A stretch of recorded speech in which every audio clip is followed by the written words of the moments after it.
What's good, ladies and gents? Welcome back to MKO Pugilism, aka MKO Boxing, where we talk all things boxing. So, another bit of news that I believe it broke yesterday is that Oleksandar Usyk is actually going to be defending his WBC title against Rico Verhooven. Now, Rico Verhooven is apparently, from what I've heard, he's a legend in kickboxing.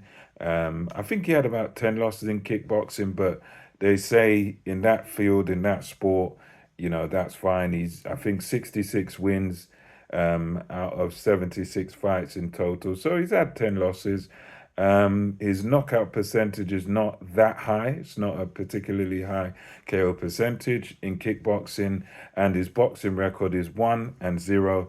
But the guy that he fought in his boxing debut, and the only boxing match he had, was a guy that was 0-5. So the guy had 5 losses and 0 wins. So he's an unknown quantity in the field of boxing, apparently exceptional in his field of kickboxing, and he's getting an opportunity to win a world title. Now, for me, I suppose, like others have said, I think this is one of those where, as a boxing fan, my preference would be Alexander Usyk just takes on the next available challenger, which would be Ajit Kabayel. That's what I'd prefer.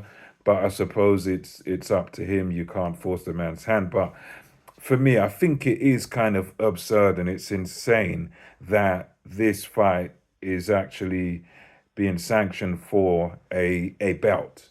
Because, I mean, this man, okay, he might be a legend in his own sport, but he's done absolutely nothing in boxing.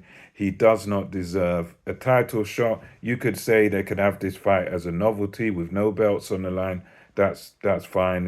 It's up to Usyk, but the fact that there is a belt on the line for me is absurd, and it's terrible when you think that there's other fighters out there in the top 10, top 15 who deserve their shot. There's a man I just mentioned, Caballero, who deserves his shot, but there's other guys, Frank Sanchez. Oh, there's loads of guys in the heavyweight rankings where you could just sort of give them a shot. But, I guess this is a case of them just doing what they want. Let me know what you think. Till next time, MKO Boxing, over and out.